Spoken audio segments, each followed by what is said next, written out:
Hey guys, we're here to talk about the third rod that we're going to release. Now this would be what I would consider my flagship rod. It's my kind of signature technique that I do so much and so often. But it's not just for that. But what it is we call it the bell ringer. Now the bell ringer is a medium heavy 7-foot rod. Now it's got a moderate to fast tip. It's got the tip. And what do we use this for? I use it personally for what like I said, my signature technique is throwing A-rigs in the places that most people would throw spinner baits and chatter baits and things like that. And I'll throw it around cypress trees, docks, and things of that shallow nature that A-rigs don't get thrown a lot. You can't use that big 8-foot heavy rod when you do that. It's very hard to cast. It's very hard to cast accurately.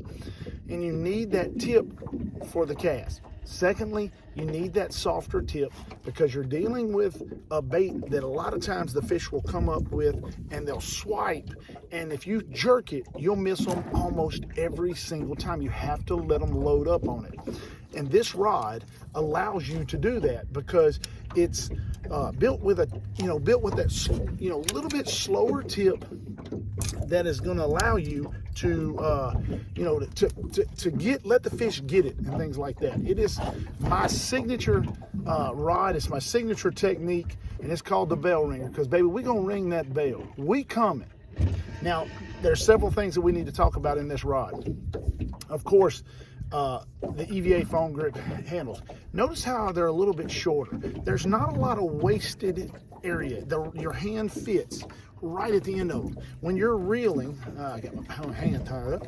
When you're reeling and you have that middle finger right in there and you have that third ring finger tucked in, there's very little wasted. So that right there in itself cuts down on the weight that we're going to have. And by cutting down on the weight, you're going to make just more comfortable and increase the sensitivity. Secondly, we shorten that butt section up. That way, when you're making those quick casts, you're not getting it caught up in your shirt and things like that. Still got plenty of backbone. I mean, it's a medium heavy 7-foot rod. It's got plenty of backbone to drive the hook, but it's not that 8-foot A-rig rod, because if you throw over that rod, yeah, you can throw it, yeah, you can catch fish on it, and it's doable. But when you're in these trees, in these cypress trees, and in this thick cover around all this stuff like this, you need a rod that's maneuverable, but still has the backbone and the right kind of tip to be able to do it. And that's what we have in the bell ringer. I consider it the flagship model of our line. Now, we have a couple other rods we're going to talk about, but those are coming in the days ahead. We've got crappie rods, we've got bass rods, we've got the big A-rig coming.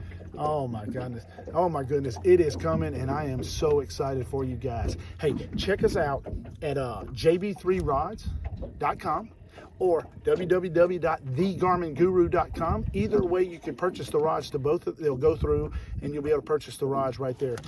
They should be in stores soon. We're working on that, and we'll be ramping up production very soon. But the bell ringer, it is that shallow water cover A-rig rod. Not the big giant A-rig rod, but that shallow finesse style A-rig rod, throwing it around, hey, catching those big pre-spawn females and those big pre-spawn males up around those cypress trees as they get ready to spawn. This is a southern style classic way to catch fish up in that shallow water, but it's doing it with a rod and a rig that a lot of people don't do. I'm pretty sure I haven't ever seen anybody do it. So I think it's my signature series. It's a technique that I came up with. I didn't see anybody else. I'm sure there's some other people that's going to say they used it, but hey, use it with this rod and you'll never go back. But guys, thanks for watching. Thanks for subscribing. Check us out, JB3Rods, thegarminguru.com. Hey, we coming, baby. We coming.